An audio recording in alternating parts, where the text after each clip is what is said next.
ನಮಸ್ಕಾರಗಳು. ಎಲ್ಲರಿಗೂ ನೇಗಿಲಿನಾದ ಯೂಟ್ಯೂಬ್ ಚಾನೆಲ್ಗೆ ಸ್ವಾಗತ. ಕೃಷಿ ಸಲಹಾ ಸೇವೆಗಳು ತಂಡ ಪ್ರಸ್ತುತಪಡಿಸುತ್ತಿರುವ ಕೆಳದಿ ಶಿವಪ್ಪನಾಯಕ ಕೃಷಿ ಮತ್ತು ತೋಟಗಾರಿಕೆ ವಿಜ್ಞಾನಗಳ ವಿಶ್ವವಿದ್ಯಾಲಯ ಇರುವಕ್ಕೆ ಶಿವಮೊಗ್ಗ, ಕೃಷಿ ವಿಜ್ಞಾನಗಳ ಮಹಾವಿದ್ಯಾಲಯ ಇರುವಕ್ಕೆ ವತಿಯಿಂದ ಅಡಿಕೆಯಲ್ಲಿ ಸಮಗ್ರ ಪೋಷಕಾಂಶ ನಿರ್ವಹಣದ ಬಗ್ಗೆ ಮಾಹಿತಿ ನೀಡಲು ನಮ್ಮ ಜೊತೆ ಮಣ್ಣು ವಿಜ್ಞಾನ ವಿಭಾಗದ ಸಹಾಯಕ ಪ್ರಾಧ್ಯಾಪಕರಾದ ಡಾಕ್ಟರ್ ನಿರಂಜನ್ KS ಅವರು ಆಗಮಿಸಿದ್ದಾರೆ. ಅವರಿಗೆ ಈ ಕಾರ್ಯಕ್ರಮಕ್ಕೆ ಸ್ವಾಗತ. ನಮಸ್ಕಾರ. ಈ ಹಿಂದೆ ಇವರು ಕೃಷಿ ವಿಜ್ಞಾನ ಕೇಂದ್ರ ಶಿವಮೊಗ್ಗ ಹಾಗೂ ಶೃಂಗೇರಿ ಹಾಗೂ ತೀರ್ಥಹಳ್ಳಿ ಸಂಶೋಧನಾ ಕೇಂದ್ರದಲ್ಲಿ ಕಾರ್ಯನಿರ್ವಹಿಸಿದ್ದಾರೆ.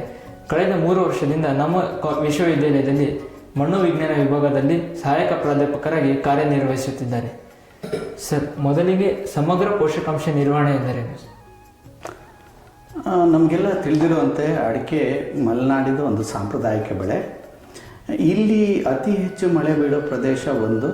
ಇದ್ರ ಜೊತೆಯಲ್ಲಿ ನಾವು ಈ ಅಡಿಕೆ ಬಹುವಾರ್ಷಿಕ ಬೆಳೆ ಆಗಿದ್ದರಿಂದ ಒಂದು ನಿರ್ದಿಷ್ಟವಾದ ಇಳುವರಿ ಪಡ್ಕೊಬೇಕಾದ್ರೆ ನಾವು ಮಣ್ಣಿನ ಫಲವತ್ತತೆಯನ್ನು ನಿರಂತರವಾಗಿ ಕಾಪಾಡ್ಕೊಳ್ಳೋದು ಮುಖ್ಯ ಆಗ್ತದೆ.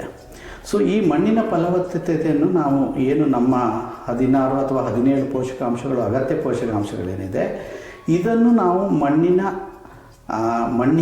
ಮಣ್ಣಿನ ಭೌತಿಕ ಗುಣಲಕ್ಷಣಗಳಿರ್ಬೋದು, ರಾಸಾಯನಿಕ ಗುಣಲಕ್ಷಣಗಳಿರ್ಬೋದು ಅಥವಾ ಜೈವಿಕ ಗುಣಲಕ್ಷಣಗಳಿರೋದು, ಇದನ್ನು ಕಾಪಾಡಿಕೊಳ್ಳೋಕ್ಕೆ ನಾವು ಸಾವಯವ ರೂಪದಲ್ಲಿ, ರಾಸಾಯನಿಕ ರೂಪದಲ್ಲಿ ಮತ್ತು ಜೈವಿಕ ರೂಪದಲ್ಲಿ ಒಳಸದಗಳನ್ನು ಪೂರೈಸುವ ಮುಖಾಂತರ ನಾವು ಪೋಷಕಾಂಶಗಳ ನಿರ್ವಹಣೆ ಮಾಡ್ತೀನಿ. ಇದನ್ನು ನಾವು ಸಮಗ್ರ ಪೋಷಕಾಂಶಗಳ ನಿರ್ವಹಣೆ ಅಂತ ಹೇಳ್ತೀವಿ.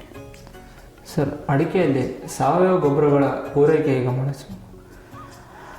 ಅಡಿಕೆಗೆ ನಾವು ನೇರವಾಗಿ ಶಿಫಾರಸು ಮಾಡೋದು 10ರಿಂದ 12 kgಯಷ್ಟು ಸಾವಯವ ಗೊಬ್ಬರ ಪ್ರತಿ ಗಿಡಕ್ಕೆ, ಬೆಳೆದ ಗಿಡಕ್ಕೆ ರೆಕಮೆಂಡ್ ಮಾಡ್ತೀವಿ. ಮುಖ್ಯವಾಗಿ ಅಡಿಕೆಯಲ್ಲಿ ಸುಮಾರು 5ರಿಂದ 6 ಟನ್ನಷ್ಟು ಕೃಷಿ ತ್ಯಾಜ್ಯಗಳೇ ಸಿಗ್ತದೆ. ಸೋಗೆಗಳ ರೂಪ ಇರ್ಬೋದು, ಅಡಿಕೆ ಸಿಪ್ಪೆ ರೂಪದಲ್ಲಿರ್ಬೋದು, ಹಾಳೆ ಇರ್ಬೋದು. ಸೊ ಈ ಎಲ್ಲ ಕೃಷಿ ತ್ಯಾಜ್ಯಗಳನ್ನು ಅಥವಾ ಅಡಿಕೆ ತೋಟದ ತ್ಯಾಜ್ಯಗಳನ್ನು ನಾವು ಸಂಸ್ಕರಣೆ ಮಾಡಿ ಒಳ್ಳೆ ರೀತಿಯಲ್ಲಿ ಅಡಿಕೆ ಸಿಪ್ಪೆ ಕಾಂಪೋಸ್ಟ್ಗಳನ್ನು ತಯಾರಿಸ್ಕೊಳ್ಬೋದು. ಆ ರೀತಿ ಮಾಡೋದ್ರಿಂದ ನಾವು ಉತ್ಕೃಷ್ಟವಾದ ಸಾವಯವ ಗೊಬ್ಬರಗಳನ್ನು ಬಳಸೋಕ್ಕೆ ಸಾಧ್ಯವಾಗ್ತದೆ. ಈ ರೀತಿ ಅಡಿಕೆ ಸಿಪ್ಪೆಯಿಂದ ತಯಾರಿಸಿದ ಸಾವಯವ ಗೊಬ್ಬರದಲ್ಲಿ ಸಾರಜನಕ, ರಂಜಕ ಮತ್ತು ಪೊಟ್ಯಾಷ್ ಪ್ರಮಾಣ ಭಾಳ ಉತ್ತಮವಾಗಿದ್ದು ಅಡಿಕೆಗೆ ಒಳ್ಳೆಯ ರೀತಿಯಲ್ಲಿ ಗೊಬ್ಬರಗಳನ್ನು ಪೂರೈಕೆ ಮಾಡೋಕ್ಕೆ ಸಾಧ್ಯ ಆಗ್ತದೆ. ಇದ್ರ ಜೊತೆಯಲ್ಲಿ ನಾವು ಸ್ವತಃ ತಯಾರಿಸಿದ ಸೊಪ್ಪಿನ ಗೊಬ್ಬರ ಇರ್ಬೋದು, ದರಗೆಲೆ ಗೊಬ್ಬರಗಳಿರ್ಬೋದು, ಇದನ್ನು ಪೂರೈಕೆ ಮಾಡೋದ್ರಿಂದ, ಹಸಿರೆಲೆ ಗೊಬ್ಬರಗಳು, ಈ ಥರ ಪೂರೈಕೆ ಮಾಡೋದ್ರಿಂದ ಮಣ್ಣಿನಲ್ಲಿರುವಂತಹ ಸಾವಯವ ಅಂಶ, ಭೌತಿಕ ಗುಣಲಕ್ಷಣವನ್ನು ಕಾಪಾಡಿಕೊಳ್ಳೋದ್ರ ಜೊತೆಗೆ ಸಾವಯವ ಅಂಶ ಕಾಪಾಡ್ಕೊಳ್ಳೋಕ್ಕೆ ಸಹಾಯಕ ಆಗ್ತದೆ. ಸರ್, ಜೈವಿಕ ಗೊಬ್ಬರಗಳು ಹೇಗೆ ಬಳಸೋದು? ಅಡಿಕೆಯಲ್ಲಿ ನಮ್ಮಲ್ಲಿ ಬಹಳಷ್ಟು ಪೋಷಕಾಂಶಗಳು ದೊರೆಯದ ರೂಪದಲ್ಲಿ ಇರುವಂಥದ್ದು ಸರ್ವೇ ಸಾಧ್ಯ. ಮಲೆನಾಡಲ್ಲಿ ನಾವು ತಿಳಿದಿರುವಂಥ ಆಮ್ಲೀಯ ಮಣ್ಣು.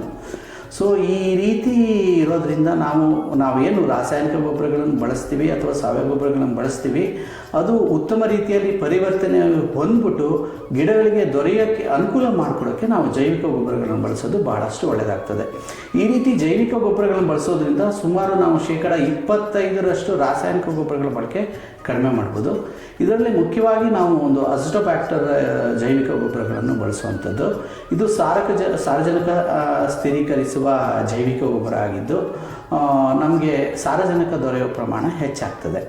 ಇದರ ಜೊತೆಯಲ್ಲಿ ನಮ್ಮ ಮಲೆನಾಡಿನ ಆಮ್ಲೀಯ ಮಣ್ಣುಗಳಲ್ಲಿ ರಂಜಕದ ಲಭ್ಯತೆ ಬಹಳ ಕಡಿಮೆ ಇರ್ತದೆ. ಯಾಕೆಂದರೆ ರಸಸಾರ ಕಡಿಮೆ ಇರೋದ್ರಿಂದ ಐರನ್ ಮತ್ತು ಅಲ್ಯೂಮಿನಿಯಂ ಫಾಸ್ಫೇಟ್ ಆಗಿ ಕರಗದ ರೂಪಕ್ಕೆ ಪರಿವರ್ತನೆ ಹೊಂದಿರ್ತದೆ.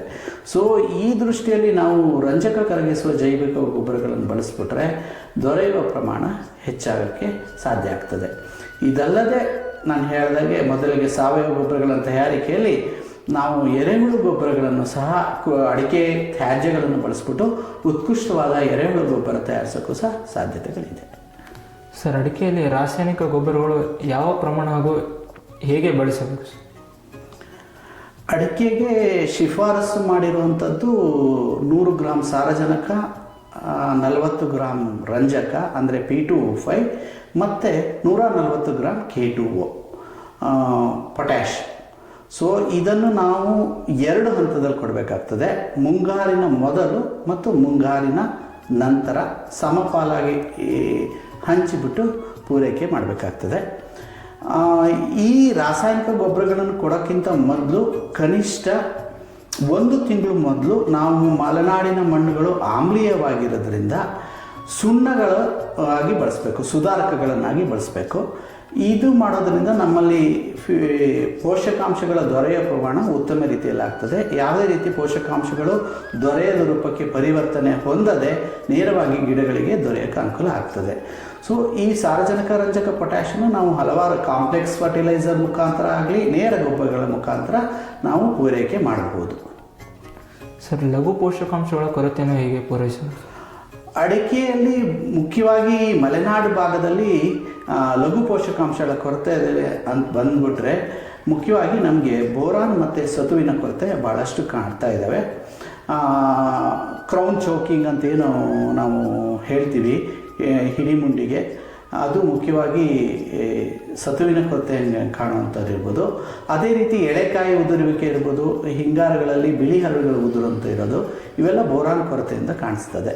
ಸೊ ಒಂದು ಗಿಡಕ್ಕೆ ಸುಮಾರು 30 ಗ್ರಾಮಷ್ಟು ಸತುವಿನ ಸಲ್ಫೇಟ್ಗಳನ್ನು ಬಳಸೋದು, ಜೊತೆಗೆ 20 ಗ್ರಾಮಷ್ಟು ಬೋರಾಕ್ಸ್ಗಳನ್ನು ಬಳಸೋದ್ರಿಂದ ನಾವು ಈ ಕೊರತೆಗಳನ್ನು ನೀಗಿಸ್ಕೊಂಡ್ರೆ ನಾವು ಈ ಸಮಸ್ಯೆಗಳಿಂದ ಹೊರಬರ್ಬೋದು.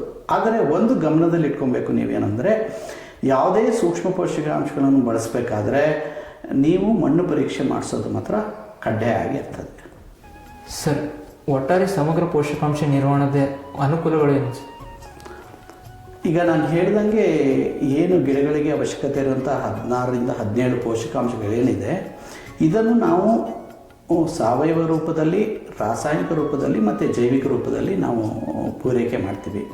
ಈ ರೀತಿ ಮಾಡೋದ್ರಿಂದ ನಮಗೆ ಮುಖ್ಯವಾಗಿ ಮಣ್ಣಿನ ಆರೋಗ್ಯ ಅಂತಂದರೆ ಮಣ್ಣಿನ ಭೌತಿಕ ಗುಣಲಕ್ಷಣಗಳಿರ್ಬೋದು, ರಾಸಾಯನಿಕ ಗುಣಲಕ್ಷಣಗಳಿರ್ಬೋದು ಮತ್ತು ಜೈವಿಕ ಗುಣಲಕ್ಷಣಗಳಿರೋದು.